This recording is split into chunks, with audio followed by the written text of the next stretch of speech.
my name is Jacob Ouma, or commonly known as Joby or Dundos, YALI Fellow 2014. I attended my fellowship at the Presidential Precinct, which is basically a combination of UVA and a couple of former presidential homes and a College of William and Mary. Jacob Ouma wears a lot of hats. I wear, it depends with which circle you find me to define me in that space. So currently I'm the Managing Director of Ad Media Communication, but also post-YALI I founded the Pan-African Leadership Initiative, or the Pan-African Leadership Institute, that basically trains people who are in the categories of women, youth and PWDs that are aspiring to venture into politics. I started identifying myself as a leader in nursery, because even in primary I used to be always the one taking the lead in class, taking the lead in sports, you know, just directing, pulling that energy to marshal people together or to inspire them towards a goal, and also always topping up, being the top in my class. So it started at a very tender age. Actually, my father used to think and believe that I would end up to be a leader. So I remember when I told him I wanted to pursue a medical course, he was like, "You mean you're not targeting law so that, because we know you are going to be in parliament one of these days and all that?" And I said, "No, I think I'm passionate about sciences as much as, yes, humanities, I was also very good in them. But here I am now crisscrossing all those in the line of my work, and I can't complain." I was born in Mombasa, and then we moved to Nairobi when I was still young. I started schooling at Langata Barracks Nursery, then Langata Barracks Primary.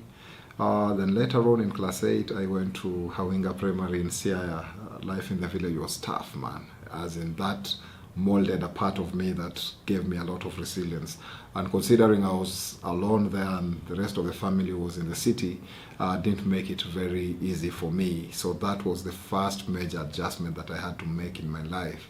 After passing my primary, I went to St. Mary's School, YALA, which also really shaped the person that I've become today. And after that, I joined Kenyatta University, where I was doing a Bachelor of Science in Nursing and Public Health. And during that time in campus is when I started at Media Communication, and here we are now. I have been employed on contractual basis, in the sense that when we finished Form 4, I joined, I was part of a sales team, these people who do sales.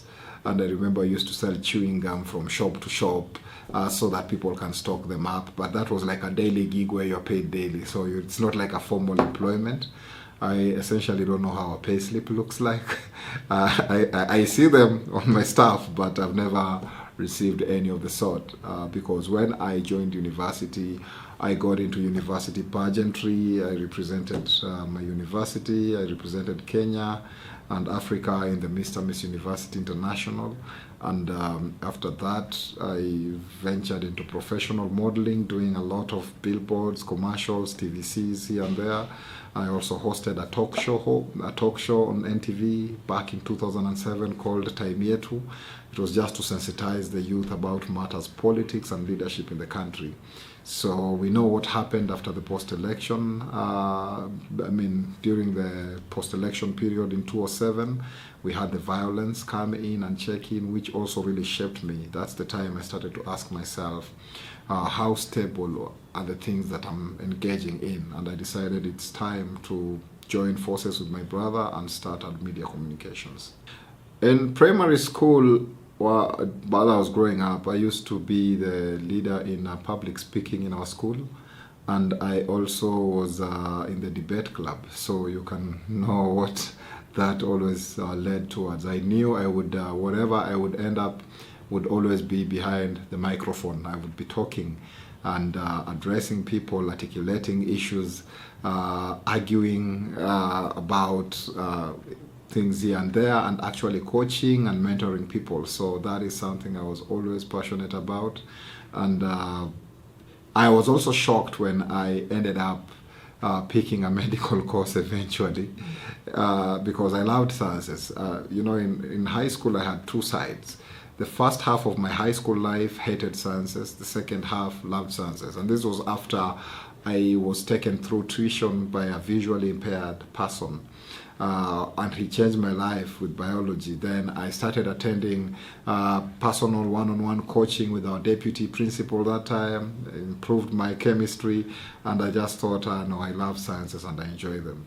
But now when I go to campus, I realized that there's more beyond the subjects you love.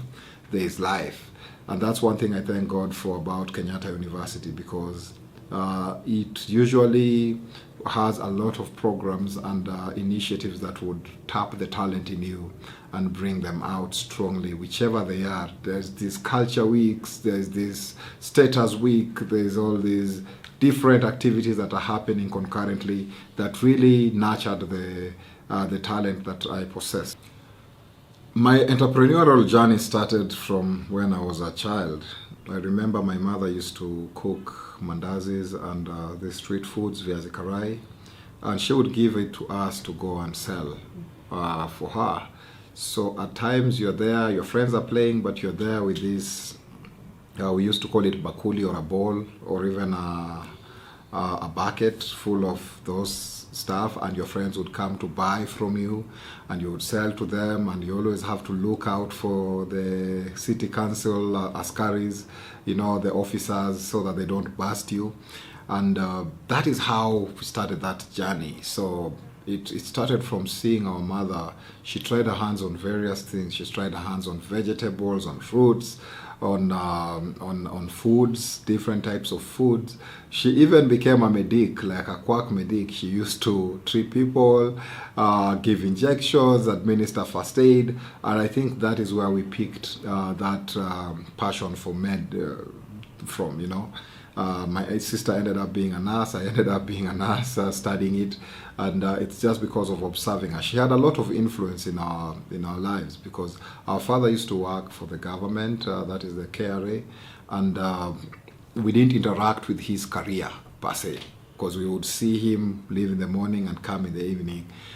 We knew he's going to work. We only later came to know what work it was when he took us to the place of work, but I don't think I wanted to be, I envisioned myself being employed at any point. So that is how the entrepreneurial journey was nurtured from a tender age. I remember when I went to study in the village, there's a time my mom was very ill. And what happened is I used to go to the shamba, you get cassava, you dry it in the sun, you go to the market and sell, so that you can get money to get cooking oil, and use it to cook whichever herbs you've harvested from the farm there around. There's a lot of traditional herbs in the village that you can cook, and they're still healthy and nice.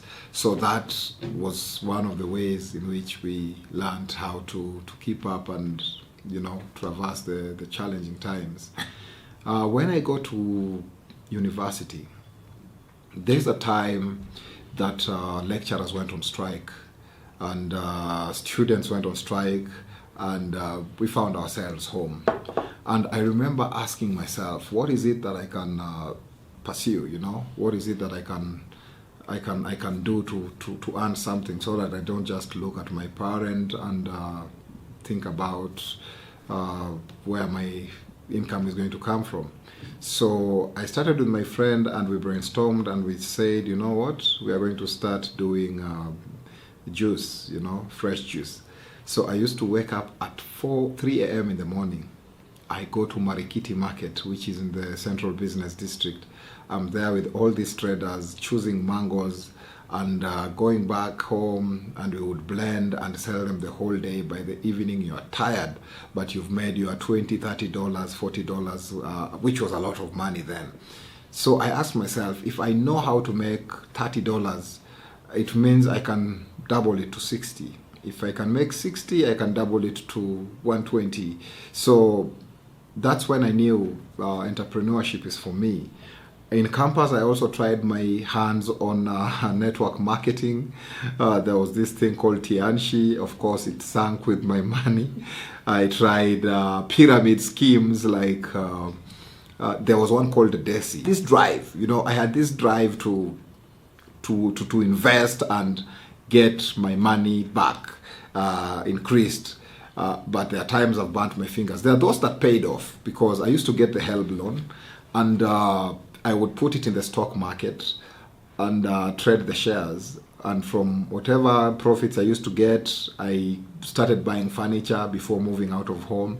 So by the time I was moving out of home in second year, going to third year, and moving out of campus too, I already knew I can survive out there. Even if I didn't have any business, I just knew there's no way I'm going to get stuck out there, I always had the drive. One thing, I sat down one time in second year, after going to our nursing practice placements, in nursing and public health course, you have to do placements, medical placements in the field.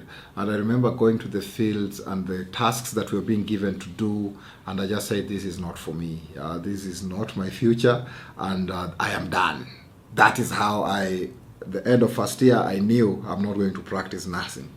So I sat down one day and asked myself, what can I do with my hands?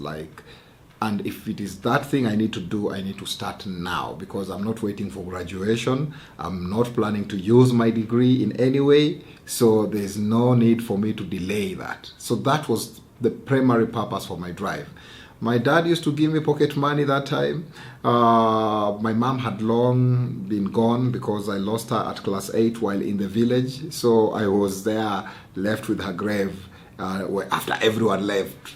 And I learned to survive, I learned to survive after that point. So in campus, I was just internally driven. I've always been an internally driven person. I've never been that kind of person who requires some external type of motivation to do stuff.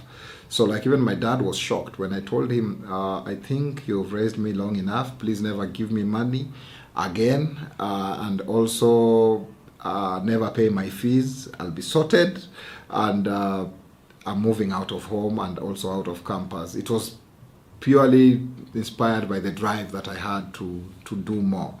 And that time I had just won Mr. University, KU, and international. I got this exposure of flying the world, flying first class, living in high-end condos, and just seeing what my sweat and my talent can open. Seeing the doors that my sweat and talent can open for me.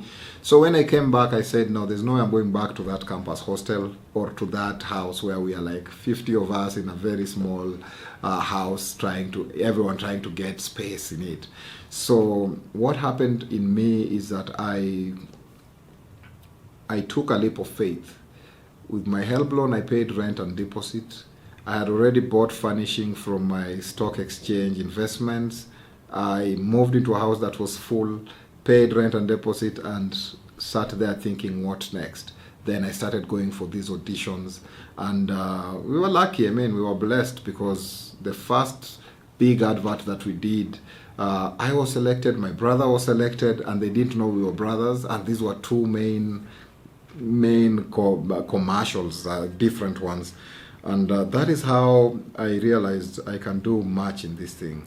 When I shot the ad, the day I was shooting the advert, I finished and I was dropped at a TV show audition immediately. And I also made it for that TV show. That's the Time Here to show that I'm talking about, that we were hosting with the late Janet Kanini, may she rest in peace. And through that show, I learned a lot. I hosted many quality people who really inspired me. I remember hosting the ridiculous guys, that is KJ, Tony Juguna. I remember hosting the late Big Kev, and that time he was doing tremendous things with his True Black. I remember hosting Big Ted. He was running Main Event, doing big things. I hosted P Unit and a couple of other artists and activists and people in business who were really making an impact. And from interviewing them, I realized that there is more to life than just waiting to graduate and doing stuff. You can start from where you are. So immediately after that, even I remember meeting up with Eric Wainaina. He looked at me and he's like, I think you can be a good MC. Can you MC one of the events that we want to do, holding hands around Parliament, and it will be a concert? I MC'd in that event, and it gave me that exposure, you know, of what I can do with my gifts and abilities. And that is how basically we started. When did I think of bringing all things together? This was when my brother Augustine lost his job. He was working as a graphics designer. So one day he calls me up and tells me, I have lost my job and I think we need to start something for us. And I told him true, because we do a lot, but it is all scattered. Can we put it all together and just have it under one umbrella? And that is how Ad Media was birthed from that conversation. So we brought all the things. Whether I MC out there, I would bring it to one basket. Whether he takes pictures out there, he would bring it to one basket. Does graphics design, bring it to one basket. Event management, whatever, we would bring it. Branding, all those. And from that humble beginning, that is how Ad Media was birthed. So during my time in campus, there was something that Nokia started called the Nokia Brand Ambassador program. So they were looking for influential people in universities and getting them on board to push their product. So in Kenyatta University, of course, they came to me. And that time I was a Mr. Uni Kenya, international runners-up and all that, so I would give them a big platform. That time Nokia was the it, leave alone now that Samsung came up and iPhone. It was either Nokia or nothing, you know. So when we came on board in my negotiation, I told them, please, as a brand ambassador, you will pay me as Jacob, but there's a company I'm starting. So for every other service like emceeing, branding, I will be billing you as Ad Media.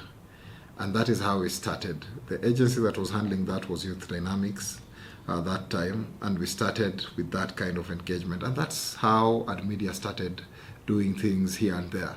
So we started small until when one day we got our big break.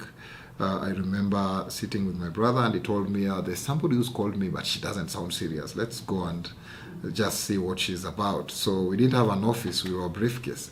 And we meet in town. We told her, let's meet at Dormans. So when we went to Dormans, we tell her this is where we always meet our clients because it's relaxed. We don't want to go to office. But the thing is, we didn't have an office. When we got that project, the first down payment is the one we used to get the office, cameras, equipment, and just set ourselves up. That is how Ad Media stood on its feet.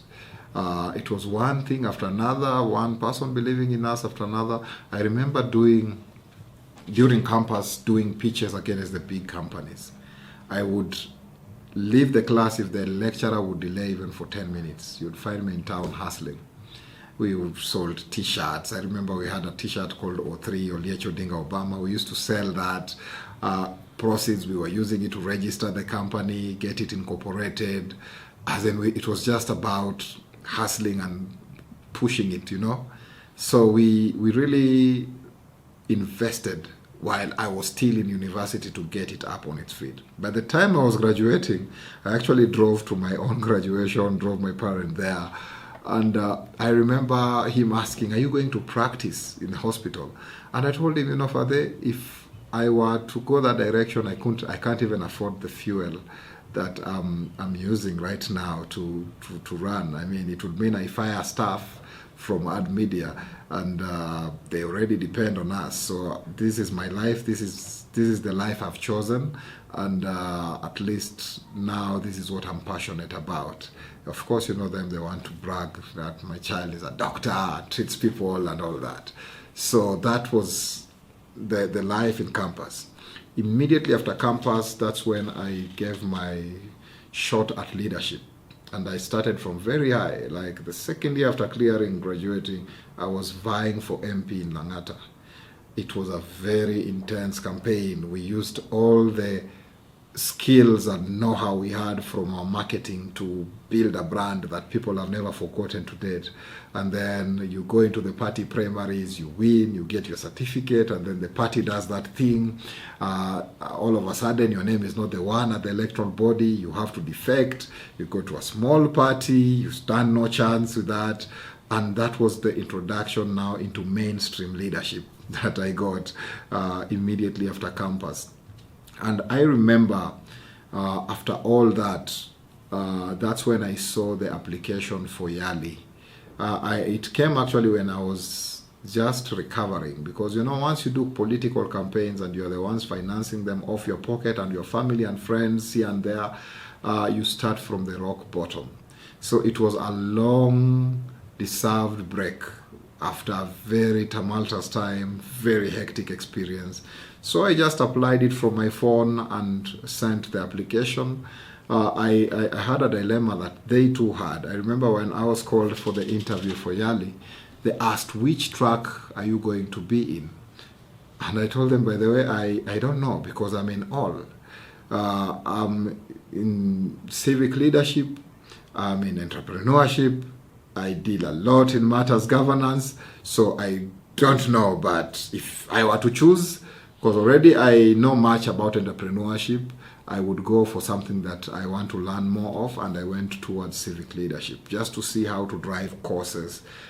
Because I've always believed you don't just do business for business sake. You don't just succeed for success sake. You want to do it so that you leave an impact on this planet. And that's why I chose that track. And I didn't regret it after that, because it has really opened many doors for me.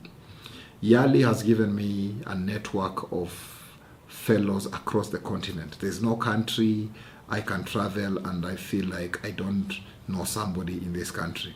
It's always one connection away to getting somebody that I know or I can relate with by virtue of having been through YALI.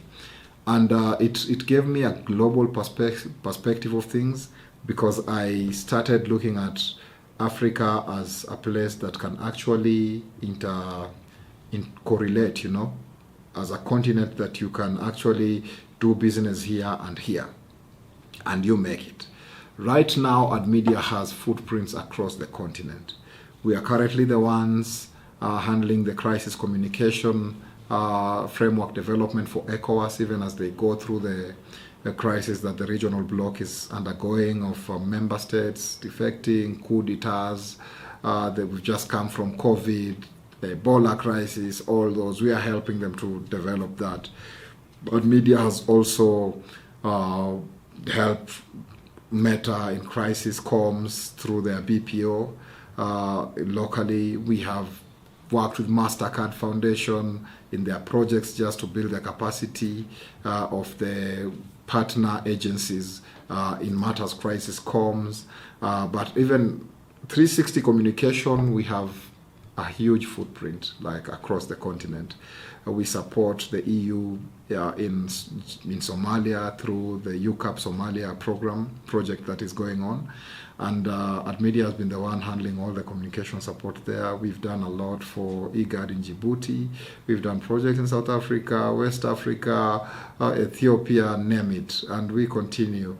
Some of the projects that I take pride in are us being the ones who launched the Nairobi Expressway and ran all the communication to what it is today, just introducing a new infrastructure project to a public that never had that, where you pay toll roads, and communicating effectively to the point that we got the public buy-in.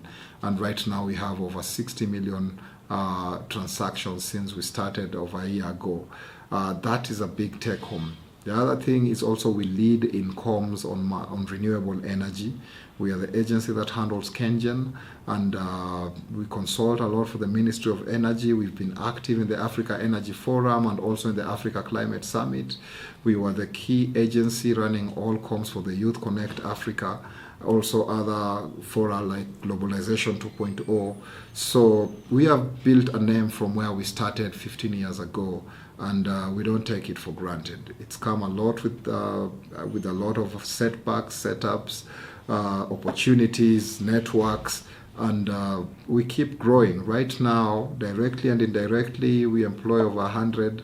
We have a team of consultants, team of designers, team of capacity people, resource persons for capacity building.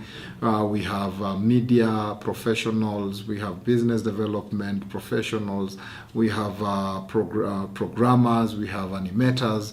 Name it. The company has grown in leaps and bounds, and we are grateful for that to God. Yeah, so before going to Mandela Washington Fellowship, there's something that you need to feel called the essential question. My essential question is, how can young people, women, and people living with disabilities rise to leadership amidst the many challenges in the political landscape? That was birthed from what I had just gone through in the previous general elections, and I wanted to crack it, like, what is this that can help in that? So being in YALI and just getting experiences from other countries, how their political terrain is, the political landscape, and just seeing how to synergize to come up with a solution, and birthing the idea of the Pan-African Leadership Incubator, which is PALI. We started the first in 2015 in partnership with the US Embassy and trained the first cohort. Then the US government came in heavy in the next one, and we did trainings across the country. From those trainings by PALI, Pan-African Leadership Incubator, we have proteges, people who passed through our hands and now in governance, like Mohamed Jijopevu. We had Frederick Opanga. We had Judy getting in as a CEO in Kisumu, as an MCA in Kisumu. So we've had people, success stories of people whom we have groomed, and they went through what I went through, but they were able to navigate because of the trainings. Because if you see all of them, they lost their certificates at some point, but we trained them how to file election petition, we trained them how to package their messaging, to vie as independent, and all that. So I take pride when I look back at the over 500 women, youth, and people living with disabilities that we have trained ever since we came from Mandela Washington Fellowship. And right now they are active in their career path, political career path, and they understand how to do their messaging, they understand how to go about packaging themselves, how to, just navigate the political waters. So that is what Mandela Washington Fellowship really helped me in a big way. It also gave me, in my business, networks that we've been able to synergize. I mean, now AdMedia has affiliations across the globe. There's no project you can throw anywhere in this continent or in this globe that we don't have an affiliate agency that can actually do the backstopping on the ground. So we have really gotten a lot from the fellowship, both in business and in my civic leadership activities, and I have YALI to thank for all that. Another thing that many know is that I also got my wife through YALI. So my family has everything to do with YALI. I have YALI to thank for my children. Whenever I see them, my wife, I always say, yes, were it not for Obama, maybe I would still be single out there. So I'm grateful to YALI for all that. So when you go there, get everything you can. If you can't get a wife, you can't get your job, business, anything, just take it all. You never know what the future holds for you. As Jacob. Yes. So AdMedia has always been about leaving an impact, not just doing projects. We are big in impact stories communication, telling the stories of various organizations across the continent that deal in various initiatives. There are those who are in WASH, there are those who are in SRH, there are those who are in children's rights, and just telling their stories to highlight what impact they are making on the ground has been one thing that we are passionate about. So we always say, whichever impact, whichever work you're doing, whichever just cause that you're driving, AdMedia is here to tell your story. And when they tell your story, that's when people can actually appreciate your initiative and the impact of what you're doing. So you can call us that Impact Comms company, and that is AdMedia for you. So AdMedia has always been not just, as much as we are for profit, but we always bridge that social impact line where we look at what impact we're making on the ground. We have sponsored tournaments, we've sponsored the Kenya National Rugby League team. We usually donate a lot towards charity, be it in shoes, be it in food stuff. We have done donations of sanitary ware, and this is something that we do over and over. If there's somebody we never shut down is anyone who walks to us and tells us there's a certain need, and we are always very practical with what we can do with regard to that, just to meet that need in our own small way, because we are, in the end of the day, an SME, and there's only a limitation of how much we can do. But whatever little we do it with all our heart, and that is what AdMedia is about when it comes to leaving an impact. Personally, in the next 20 years, I see myself, I every time I shock myself. Like, I always shock myself. Where I am today is not even what I imagined. So I don't know, like in 20 years, it will be it will be another story. We see ourselves being the ones. I always tell my team and my co-directors that you can either admire the city skyline like we do in our office, or you can contribute to that city skyline. So we want to be contributors of that city skyline. You can either complain about leadership, or you can be one that is shaping that. So we want not only to become leaders, but to shape leaders. Leaders who, when I look around, I see people who went through me to be where they are, and we nurtured them to be all that. I want to live in a continent that really all these RECs, the regional economic communities, and the global bodies that are doing their projects across the continent have clarity in the impacts of their projects because of what we are doing. So I am looking at various, let me just say, I love going crazy. I don't put myself in a box. So let's see what plays out. One thing about Mandela Washington Fellowship is, and also YALI, the RLC program, is that it doesn't make you great. It recognizes your greatness.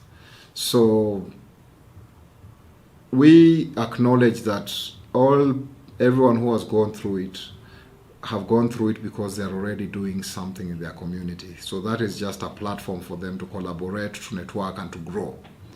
So I really acknowledge the efforts that all the young leaders are doing, and to see that this vision is coming true. But the biggest take home you get from YALI is the networks that you build with like-minded, or even people who are not like-minded but doing significant things on the ground. So we just need to take that synergy to another level to harness what can come out of it. Because when you see young people together, they are always associated with partying and distractiveness and all that. But YALI is different because it brings them together for impact's sake, to get something, to get growth, to drive a change towards something. So whether individually or corporately or whichever places that the young leaders are, I can say I am tongue-tied. Like, it's mind-boggling to see the innovations that YALI Fellows, alumni are driving. It's fascinating to see the leadership positions that many are occupying, whether in their companies, in their countries, in their counties, constituencies, across the continent. I travel a lot, and all I see wherever I go is impactful YALI Fellows, people who have been through that process, whether in academia, think tank, business, politics, seeing them doing tremendous things. But above all, the fact that we can all network and come up with something to build ourselves, Africa for Africa, that would be just the big story behind all these that I'm looking forward to. I'm actually very much Pan-African, as even Pan-African Leadership Incubator is. I am always more on homegrown solution, where Africa sorts Africa's problems rather than looking for the white savior mentality. And coming to the point where even me as a consultant or as a company AdMedia traveling across the continent and being referred to as international consultants, That is growth right there. We've come a long way to get there, because long ago when we were starting, international consultants meant coming from the West or somewhere else, but not from the continent. But we've gotten to the point where the continent acknowledges their own as international consultants and rewards them for that by giving them tasks and opportunities to make an impact in the way that they can. Ladies and gentlemen, this is Jacob Ouma, at Media Communications Managing Director and 2014 Mandela Washington Fellow. I'd like to welcome you to the YALI Fest 2024. Please come meet young like-minded leaders, people making an impact wherever they are, and coming together to bring those ideas to fruition. This is that forum that you may want not to miss because of what you will get out of it, and above all, the networks to build your growth. So karibuni wote, meet you there and enjoy while still there. Asanteni sana.